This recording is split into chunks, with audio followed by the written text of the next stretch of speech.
एक बार नारद जी तीनों लोकों में भ्रमण करने के लिए चले और देखना चाहते हैं कि संसार में कोई सुखी है या नहीं। लेकिन कहा गया है नानक दुखिया सब संसार, ये संसार पूरा संसार, एक व्यक्ति नहीं, एक जीव नहीं, करोड़ों असंख्य जीव हैं इस संसार में। हर कोई किसी ना किसी भाव से दुखी है, कोई तन से दुखी, कोई मन से दुखी, कोई धन से दुखी और नहीं तो संतान से दुखी। कारण क्या है? यह घोरे कलो प्रायो जीवश्च सुरतां गतः क्लेशाकृतस्य तस्यैव शोधने किं परायणम्। यहां जीव दुखी है। कैसे दुखी है? तन से, मन से, धन से, संतान से, कोई ना कोई दुख उसे खाता रहता है। कोई तन दुखी, कोई मन दुखी, कोई दुखी धनवान। यहां धनवान भी दुख पाते हैं। ऐसा नहीं आप लोग सोच रहे हो कि जिसके पास धन होता है वो सुखी रहता है, ऐसा नहीं है। धन वाले भी दुखी रहते हैं क्योंकि उन्हें भी दुख रहता है।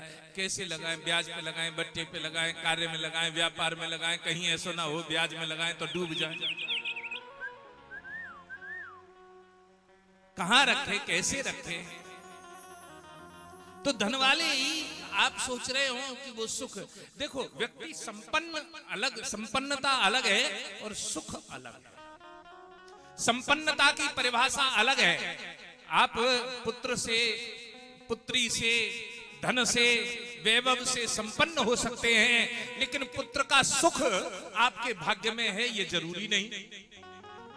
धन का सुख आपके भाग्य में है ये जरूरी नहीं, क्योंकि बहुत से लोग धन तो कमा लेते हैं, धन तो एकत्रित कर लेते हैं, लेकिन उसका सदुपयोग नहीं कर पाते।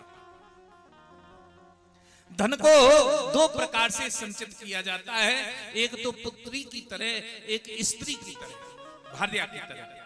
जो धन को पुत्री की तरह संचित करते वो कदापि उसका भोग कर ही नहीं पाते, उस धन का भोग अन्य लोग करते हैं। जैसे कि एक व्यक्ति कहने लगा, बाबा हाँ, अरे मुझे पैसन की जरूरत है।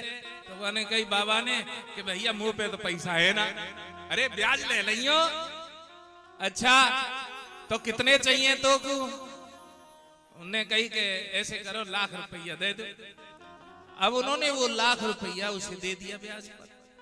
अब ब्याज पे देने के बाद अगले महीना ब्याज नहीं दे पाए, तो अब अगले महीना वाकी ब्याज जुड़ी, फिर वाकी ब्याज जुड़ी, अब ब्याज है गई वापस धीरे धीरे करके 40,000।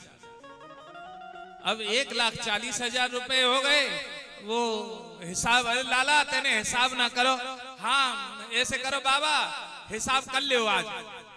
अब हिसाब करवे बैठे तो ये कहने लगे अब तो पे 1,40,000 रुपया है गए।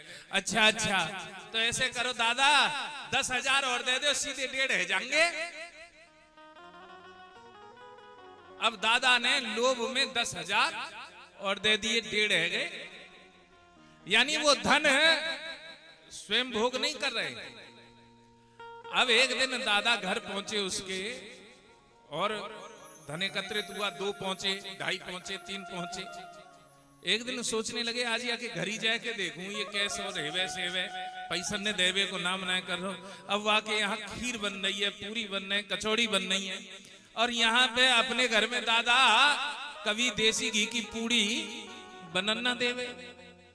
दादा ने खुशबू आई और खुशबू आए के कहने लगे, चौरे तो पे देवे को पैसा तो है ना है, वैसे देसी घी की पूड़ी खा रहे है।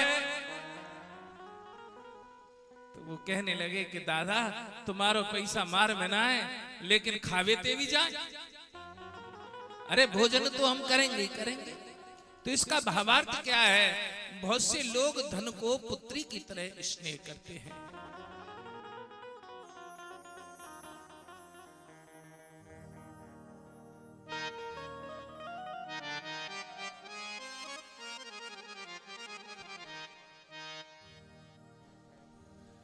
तो धन को पुत्री की तरह, और कोई कैसे पालता है?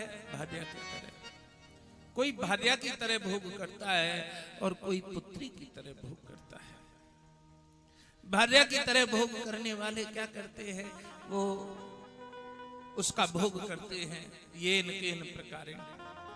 लेकिन धनवान यानी कि संपन्न व्यक्ति सुखी है, ये कहना जरूरी नहीं।